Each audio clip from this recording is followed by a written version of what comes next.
I'm going to come back to this at the end, come back to this signal phrases thing again, that we practice these in the annotated bibliography. With your summaries, we said like signal phrases are important to improve clarification and objectivity, to show that the points come from your source and not from you. It helps create that third person and objective perspective. So we did talk about that, but I want to talk about how you're going to use these in your in your digital essay also. So just a quick review. Signal phrases, again, are author signals, and in-text citations together help create those fences. It shows where it starts and where it stops. Super important if you have like multiple sentences that are paraphrased, because we don't know where it stops. It's not enough if you're paraphrasing material just to dump in-text citations at the end of huge chunks of material or huge chunks of paragraphs, because what that leads me to believe and other readers is that everything from one in-text citation to the next is paraphrased, which sends a signal that you didn't write any of the paper. There's no original material here. So it's really important to know where it starts and where it stops to see what round it is from you. And again, it helps make those distinctions between the writer and the source that we talked about with a digital essay, to know like, this was not my point, this is from the author or an outside perspective. It clearly shows like where you are using sources, and that's part of being a responsible writer and researcher in the academic community, is to be very clear about where your information is coming from, and when you are using sources to help build that data and that information. Another point should be used to introduce direct quotes and paraphrase material. Again, sometimes we are practiced at using them for one or the other. A lot of people use a signal phrase at the beginning of a quote to set it up. Not always for paraphrase material, so just kind of keep in mind how important it is to to introduce those paraphrases and quotes both. And again, it attributes those opinions to the appropriate party. We used it in the digital essay, again, to create objectivity and writerly distance. And I want to come to this point. These really help in arguments because it helps reduce the chance that the reader is going to misconstrue your analysis of sources with bias. So making sure that you're attributing opinions, that are from the source to the source. And it kind of helps create that clarity. If they can't see the source clearly, it's hard to tell if you're using credible information or not. So if you're talking about things that are claims that you pulled from a source, but we can't see that source, then it looks like you're throwing in biased information from your own head and that you're not connecting your thoughts to data. And that's really how you create a fair-minded academic argument, is not to throw out claims or opinions or interpretation or anything that could be, that could be seen as subjective, without connecting it to your research, without connecting it back to data and to something that you found when you were researching. And if you were looking at something less, more informal, like a blog, this is how it would look. Again, I think I showed this example before. When I first read this article by so-and-so, a reporter from on Student Ed at CNN, this article, she emphasized this throughout her article. She did this article stated. So just making it really clear that these things are coming from the source. If you're looking at like an academic text, like a scholarly text, they do this too. They begin their points, equally. We're going to say Miss. I don't want to mispronounce that. Miss Rossler argues that, and then includes a quote. In addition, they move on from there. I know where it starts. I know where it stops.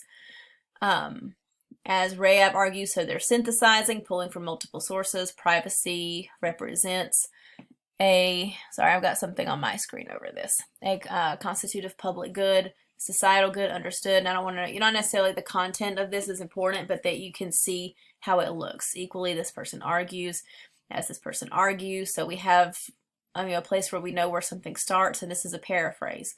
We know where it stops. We know this part, this next thing. The assumption is this paraphrase here also comes from this source.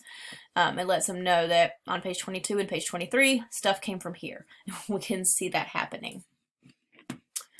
This is a sample that I think we've looked at before. Ooh, this is off a little bit. Let me just fix that. So the first sample, this is without a signal phrase, and I want to explain the difference between a general and a specific signal phrase. The merits of cancer screening must be reappraised. If I just said that, I don't know. I'm assuming the author, like the actual, like if this were your paper that you made this claim. If you have a general signal phrase, like many doctors conclude that. So if you're talking about like trying to debunk stereotypes, you might say many people fear that, or because of stereotypes in film, many people assumed this. You're still creating clarity around whose opinion this is. A specific signal phrase kind of looks like this. Actually, let me move this down a little bit because I don't think it's getting my whole screen in here very well. Without a signal phrase, it might be, however, the merits of cancer screening are currently debated by new data. Bam, quote starts. I don't know where this came from. I don't know who's saying it. I don't even know why there's a quote here. This is a dangling quote, or kind of a hit and run quote. It just sort of appears and then you move on. If it's revised with a specific signal phrase, so it means it's like from a source or from a certain person. However, the merits of cancer screening are currently debated by new data. According to Dr. Dan Boyd, the director of cancer research at the Charlotte Clinic, who just produced one of the new studies on cancer screening, suddenly it makes sense. Like, I know where this is from, who said it, I know why you're talking, speaking from this person or allowing them to speak in your paper, and it just makes things a lot clearer. Final takeaway points before we do the reflection. I'm going to move my face down here a little bit. There we go. When you're clarifying and when you're integrating sources and you're trying to make it clear, it's about your credibility as the writer, as the researcher. And I want to make this clear. If you look at scholarly articles, you might be looking at them and thinking, they don't do much introducing sources. And you're right, they don't. They don't do very much of providing lots of context for sources and things like that. Here's why. Different writing situations.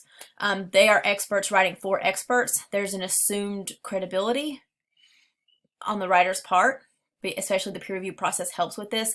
There's an assumed knowledge already and expertise on the audience's part. They're part of the same academic community. They have the same expertise. The audience has probably already read all of these sources, and there's assumed credibility on the part of the sources because they've been through the peer review process, so there's not that much of a need for that. Now, all writing situations work that way.